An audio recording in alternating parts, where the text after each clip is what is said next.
नमस्कार। सुर्खियों के बाद अहम खबर की बात करेंगे। ये जुड़ी हुई है प्रधानमंत्री मोदी के मंत्र से। सीबीआई सीवीसी कॉन्फ्रेंस में अफसरों को प्रधानमंत्री मोदी ने मंत्र दिया है।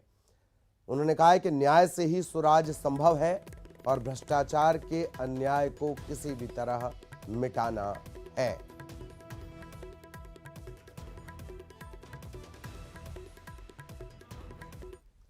शास्त्रों में कहा गया है, न्यायमूलम सुराज्यम स्यात्, यानी सुराज्य तभी संभव है जब सभी को न्याय मिले।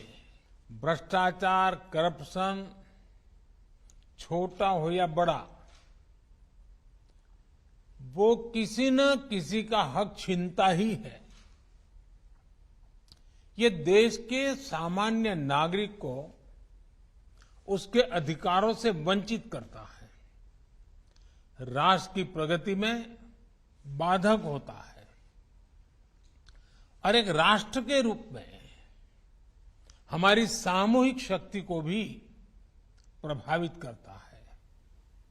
आप सभी साथियों पर, जिन संस्थानों से आपका संबंध है, उन पर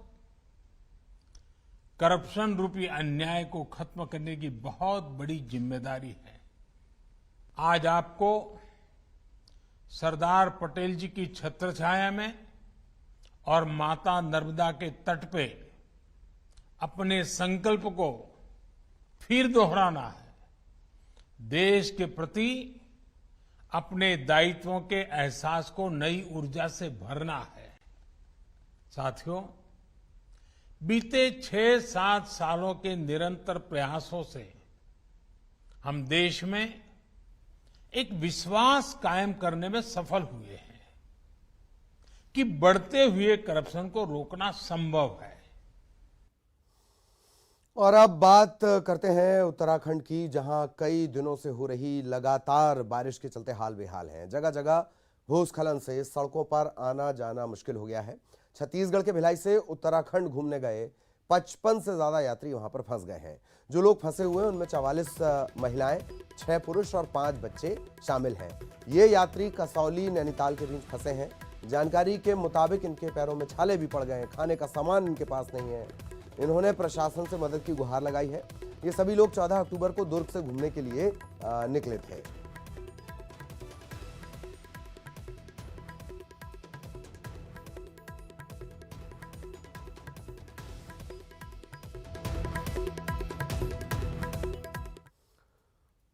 तो दुर्ग के ये सभी यात्री हैं, 55 के करीब ये यात्री बताए जा रहे हैं। महिलाओं की संख्या ज्यादा है। इन्होंने प्रशासन से गुहार भी लगाई है। बाकायदा सीएम ने भी अधिकारियों को निर्देश दिए हैं। मिथिलेश अभी हमारे साथ जुड़ेंगे, तो सीएम ने अधिकारियों को निर्देश भी दिए। मिथिलेश जुड़ गए हमारे साथ। सीएम ने अधिकारियों को ये कहा है कि इन सभी की सुरक्षित वापसी करवानी है। इसको लेकर कोशिश भी शुरू हो गई है। अभी जरा मिथिलेश से हम बात करेंगे। मिथिलेश, क्या कुछ जानकारी इनके परिवारों से चर्चा कर लग पाई है फिलहाल अब तक? और इससे पहले छत्तीसगढ़ ने एक दुखद घटनाक्रम भी देखा है पहाड़ी राज्यों में, तो क्या कुछ उनके परिवार वाले कह रहे हैं, मिथिलेश?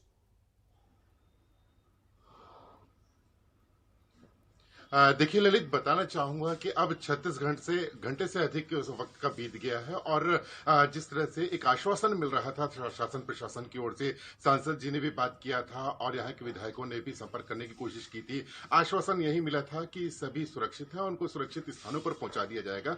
लेकिन कल करीब 7 बजे के आसपास की बात है, इनके परिजनों ने जब वहां पर संपर्क किया था, जो वो आखिरी संपर्क था उस दौरान का, जब उनको ये बताया गया था कि वे किसी तरह से एक मंदिर में तो उनको रुकवा दिया गया है, लेकिन उनके पास में कोई सामग्री नहीं है और ना ही खाने पीने की चीज है और आवश्यक जो जरूरत के सामान है वो भी उपलब्ध नहीं है। वो आखिरी समय था जब उनसे बातचीत हुई थी। उसके बाद से अब पूरी तरह से संपर्क टूट गया है और जिस तरह से जो जानकारी मिल रही है कि लगातार अभी भी बारिश हो रही है और आश्वासन मिला था कि उनको जल्द से जल्द कोई मदद दी जाएगी, लेकिन अभी तक कोई मदद नहीं मिल पाई थी जब आखिरी समय में बातचीत हुई थी। हालांकि दुर्ग के सांसद विजय बघेल ने वहां के सांसद जो है और केंद्रीय राज्य रक्षा मंत्री अजय भट्ट से चर्चा की थी। उन्होंने ये आश्वासन दिया था कि जो भी वहां पर सैलानी पहुंचे हुए हैं उनकी सुरक्षा का दायित्व उनका है और किसी भी तरह से उनको सुरक्षित स्थान पर पहुंचाया जाएगा, उनको हर संभव मदद दी जाएगी।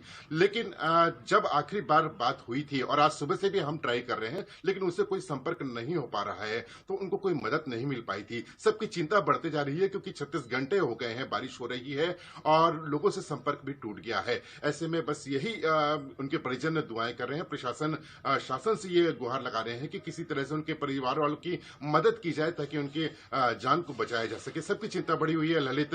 देखने वाली बात यह होगी कि स्थानीय प्रशासन और उत्तराखंड का शासन और प्रशासन किस तरह से मदद करता है, क्योंकि लगातार जिस जगह में कैची धाम की बात की जा रही है वहां कैची धाम में लगातार बारिश हो रही है और वहां के हालात और बिगड़ते जा रहे हैं ललित।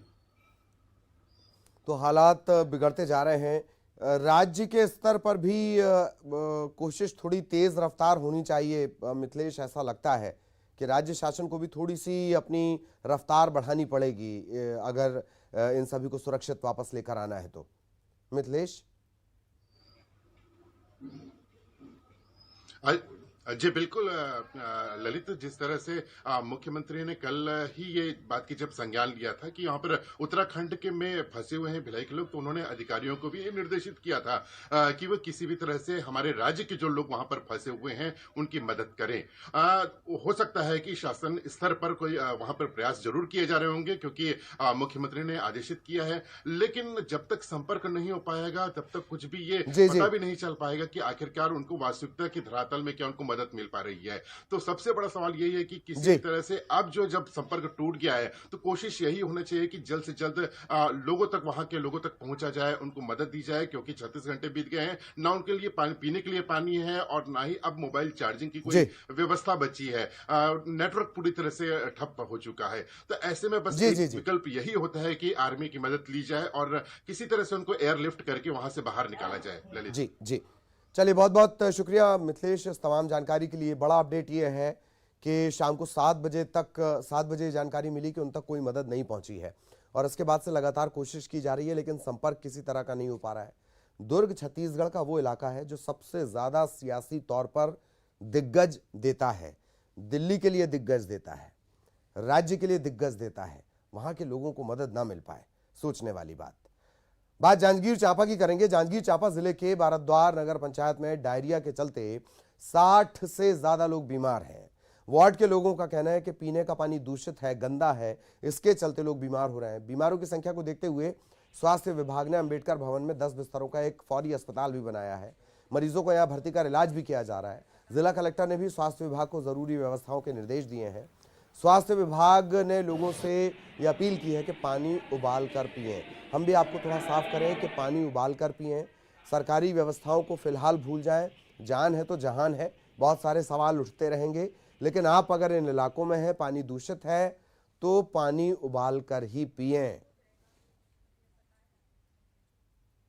अभी तक 60 मरीजों का उपचार हो चुका है और अभी विराट नगर पंचायत के नेतृत्व में अभी आपका अंबेडकर भवन में 10 बेड का स्थायी अभी स्वचालित अभी अस्पताल संचालित है। हमारे पास 2-2, 3-3 एम्बुलेंस है और क्रिटिकल केस होने के बावजूद हम लोग एम्बुलेंस को भी रिफर करने का व्यवस्था की गई है और सारे स्वास्थ्य विभाग अभी सारे लोग का ड्यूटी लगा है। जिस हिसाब से नेतृत्व जैसा अधिकारी बोल हिसाब से हम लोग कार्य कर रहे हैं। टीम लगातार सतत निगरानी रखी हुई है और मैंने पूरे जिले के सभी सीएमओस को कहा हुआ है कि ऐसे मामलों पे एहतियातन सारे उपाय करें और निगरानी रखें। जहां पर भी पाइपलाइंस नालियों के आसपास से गुजरते हैं या ऐसी जगह जहां पे पिछले वर्षों में कुछ इस तरह की संभावना बनी रही है, उन जगहों पे विशेष निगरानी रखें। लोगों से आग्रह है कि ऐसी जगहों पे यथासंभव पानी बॉयल करके पिएं और जहां गंदगी है वहां पर से पानी लेने की जगह दूसरे। इधर राजनांदगांव में 50 बच्चे बीमार हैं। मेडिकल कॉलेज में इनका उपचार चल रहा है। इन्हें भी इसी तरह की शिकायत है, उल्टी और दस्त की शिकायत है। मेडिकल टीम लगातार निगरानी कर रही है। काथापार कला गांव के ये बच्चे हैं। 50 बच्चे राजनांदगांव में 50 बच्चे काथापार कला गांव के मेडिकल अस्पताल में भर्ती करवाया गया है। इन पर भी इनकी भी निगरानी की जा रही है। सभी की हालत ठीक है फिलहाल। और इधर ग्वालियर में डेंगू की रफ्तार दिनों दिन बढ़ती जा रही है। बीते 24 घंटे में 167 डेंगू के मामले सामने आए हैं। 24 घंटों में 309 संदिग्धों के सैंपल जांच के लिए भेजे गए थे और इनमें से 167 डेंगू पॉजिटिव मिले हैं और इनमें से 65 बच्चे हैं। अब जो ये नया आंकड़ा आया है 167 का, इसके बाद डेंगू पीड़ितों का आंकड़ा पहुंच गया 915,000 से कुछ कम, 915 पहुंच गया है। डेंगू पीड़ित बच्चों की संख्या देखी जाए तो वो 530 है, आधे से ज्यादा। 10 दिनों के आंकड़े को देखें तो ये नजर आता है कि जिले में डेंगू मरीजों की संख्या घटने के बजाय दिनों दिन बढ़ती जा रही है, सिर्फ बढ़ नहीं रही है, इसकी रफ्तार तेज हो रही है। और स्वास्थ्य विभाग का दावा है कि वो डेंगू को कंट्रोल करने के लिए तमाम कदम उठा रहा है, लेकिन नतीजे जो सामने हैं वो दावों से बिल्कुल उलट है। अगर आपके काम का कोई नतीजा ना आए फिर किस काम का ऐसा महकमा।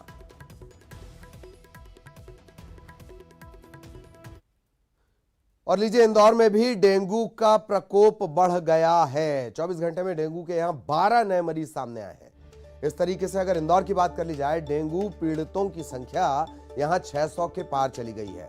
अकेला ग्वालियर नहीं, अकेला गुना नहीं, डेंगू इंदौर में भी प्रकोप की शक्ल ले रहा है। डेंगू मरीजों की संख्या 600 के पार चली गई है। पिछले 24 घंटे में ही 12 नए मामले सामने आए हैं।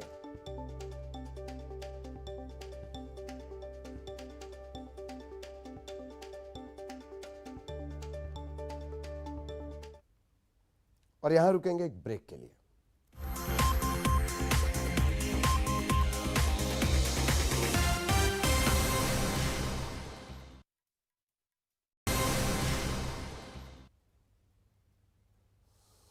और अब बात करेंगे उपचुनाव की। सीएम शिवराज सिंह चौहान आज पन्ना जाने वाले हैं और जुगल किशोर मंदिर, पन्ना का बहुत प्रसिद्ध मंदिर है, यहां पर वो पूजा अर्चना करेंगे।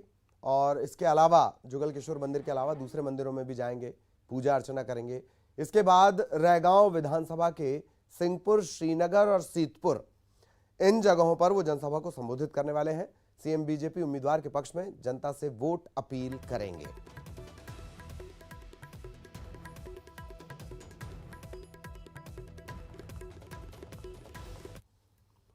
और सीएम शिवराज सिंह चौहान ने चौपाल भी लगाई है, ग्रामीणों की चौपाल लगाई है और लोगों की समस्याओं पर उन्होंने चर्चा की है। अलीराजपुर के कबीर सेज गांव में ये चौपाल लगी। इससे पहले सीएम शिवराज जोबट में एक आदिवासी परिवार के बीच रुके, उनके साथ रात गुजारी, उपचुनाव के लिए समर्थन मांगा। साथ ही साथ अल्पसंख्यक समाज के लोगों से भी उन्होंने मुलाकात की और उसके बाद सुबह उन्होंने चौपाल लगाई, गांव वालों से चर्चा की। एक एक मुद्दे पर ध्यान देकर उसकी योजना बनाई, जैसे राशन आपके द्वार। अब ये लेने जाना नहीं पड़ेगा सरकारी दुकानों पे, क्योंकि ट्राइबल क्षेत्र में दूर गाँव है और जाते हैं तो एक दिन की मजदूरी मारी जाती है। तो ऐसे विकास खंडों में राशन आपके द्वार जैसी योजनाएं, बैकलॉग के पदों पर भर्ती की योजना, रोजगार की, चाहे प्रशिक्षण देना हो, अलग अलग कई मुद्दों पर हमने काम किया है। और जनता का जो उत्साह देखने को मिला है, मुझे विश्वास है कि बहन सुलोचना जी सहज है, सरल है, सज्जन है, उनको जनता का आशीर्वाद मिलेगा। और मुझे गर्व है कि माधव सिंह दादा जैसे हमारे कार्यकर्ता, नागर सिंह जैसे हमारे नेता और बाकी भी सभी कार्यकर्ता भारतीय जनता पार्टी। और निवाड़ी से इस वक्त बड़ी खबर मिल रही है। 2 किसानों की हत्या कर दी गई है। अज्ञात बदमाशों ने हत्या की वारदात को अंजाम दिया है। काशीराम और सूरी इनका नाम है। इनका मर्डर कर दिया गया। खेत पर ये दोनों किसान सो रहे थे। लड़वारी खास गांव की, निवाड़ी के लड़वारी खास गांव की ये घटना है। निवाड़ी में 2 किसानों की हत्या।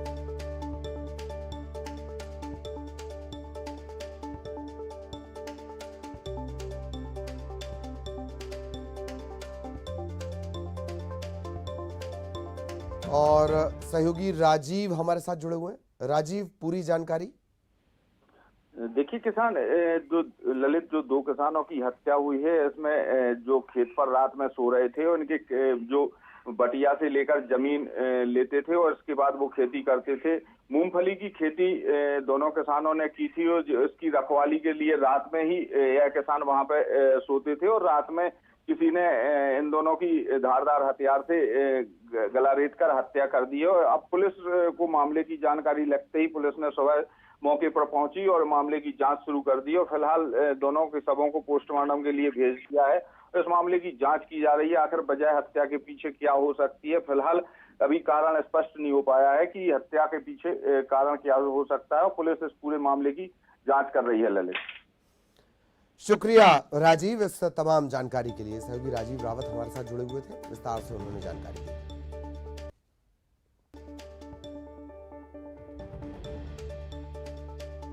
अज्ञात बदमाशों ने हत्या की वारदात को अंजाम दिया है। 2 किसानों की हत्या कर दी गई है। ये अपने खेत पर ही थे, मूंगफली की बटाई में ये खेती करते हैं, मतलब सांझे में खेती करते हैं।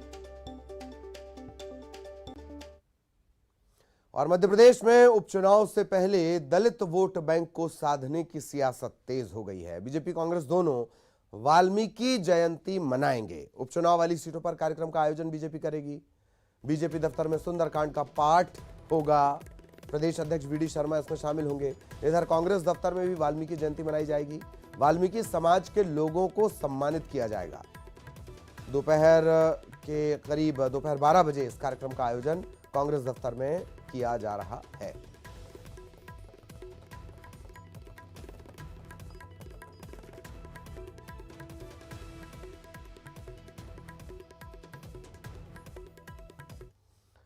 और इधर मुख्यमंत्री भूपेश बघेल आज दुर्ग के दौरे पर रहेंगे। सीएम कई सौगातें देने वाले हैं। दुर्ग जिले में आयोजित कई कार्यक्रमों में वो शिरकत भी करेंगे।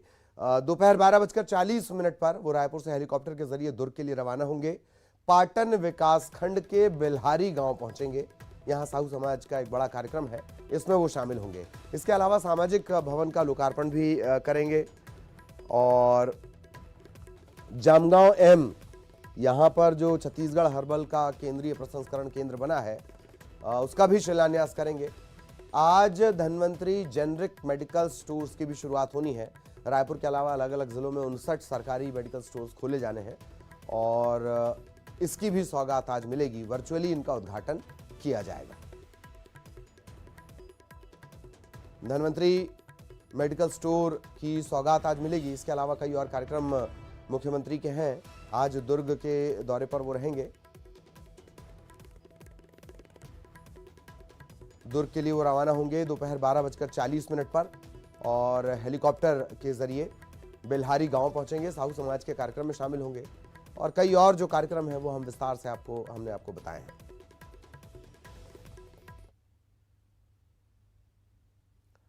और इस वक्त एक बड़ी खबर मिल रही है। आज बिजली आपूर्ति बाधित रहने वाली है।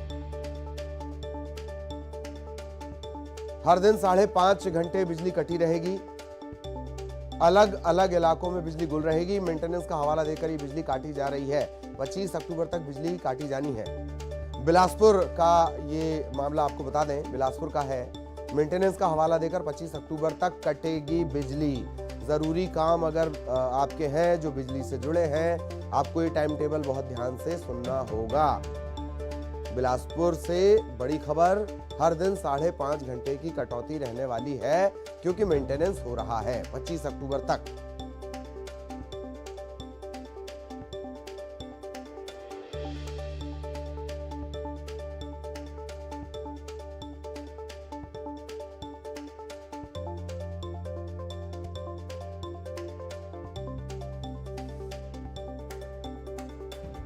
बड़ी खबर आपको बिलासपुर से बता दें, शहर के अलग अलग इलाकों में बिजली गुल रहेगी। मेंटेनेंस का हवाला दिया जा रहा है। आज से यह सिलसिला शुरू हो जाएगा और 5 घंटे, तकरीबन 5-5.5 घंटे रोजाना बिजली कटी रहेगी। कब तक गुल होगी बिजली? ये होगी 25 अक्टूबर तक। सहयोगी विनोद हमारे साथ जुड़े हुए हैं। विनोद, विस्तार से पूरी जानकारी। और मेंटेनेंस ही वजह है या कुछ और? देखिए, मेंटेनेंस का एक तमाशा है ललित। ये अंधेरगर्दी काफी समय से बिलासपुर में जारी है और बिलासपुर तो ऐसा लगता है कि न्यायधानी भले ही हो, मेट्रो सिटी की तर्ज पर भले ही बिलासपुर जा रहा है, लेकिन ऐसा लगता है कि ये ग्रामीण क्षेत्र है। कोई ऐसा दिन नहीं होता जब घंटे, 2 घंटे, 3 घंटे के लिए बिजली गुल नहीं होती है। और दशहरा पूर्व ही मेंटेनेंस का हवाला देकर के घंटों बिजली गुल की गई थी और अब दशहरे के बाद दीपावली का हवाला दे करके 20 से 25 अक्टूबर तक शहर के अलग अलग इलाकों में 5.5 घंटे बिजली गुल करने का फरमान जो है वो बिजली विभाग ने जारी कर दिया है। एक तो वैसे ही लोग बिजली बिल को लेकर के काफी ज्यादा परेशान हैं, क्योंकि इस महीने जो बिल आया वो काफी ज्यादा आया है, और उसके बाद अब इस तरह से बिजली बंद करना जो है वो आम लोगों के लिए तो परेशानी का सबब बनेगा ही। छोटे छोटे उद्योग यहाँ पर चल रहे हैं, उनके लिए भी काफी ज्यादा दिक्कतें होंगी। उस पर कोई निराकरण जो है बिजली विभाग ने नहीं किया है, और रोज आए दिन इस समस्या से लोग परेशान हैं। तो कहीं ना कहीं आक्रोश है लोगों में कि बिजली विभाग का ये जो फरमान है वो बिजली विभाग की मनमानी है। चलिए, बहुत बहुत शुक्रिया विनोद इस तमाम जानकारी के लिए।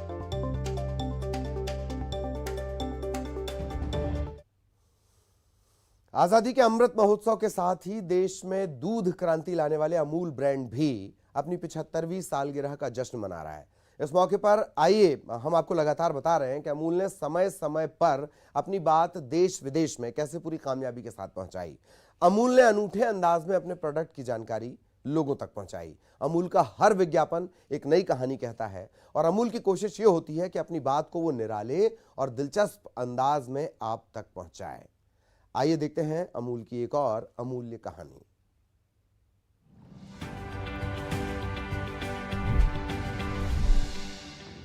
अमूल का ये विज्ञापन 1999 में आया, जब बिहार में चारा घोटाले की लपटें तब के मुख्यमंत्री लालू प्रसाद यादव तक पहुंची। बिहार के चारा घोटाले की गूंज पूरे देश में सुनाई दी। लालू यादव को जेल जाना पड़ा। विज्ञापन में चारे के ढेर पर बैठे लालू यादव को अमूल बटर लगी ब्रेड खाते हुए दिखाया गया। संदेश दिया गया कि अमूल बटर देश में चाव से खाया जाता है। अमूल ने हर बड़ी घटना के सहारे अपनी बात रखी।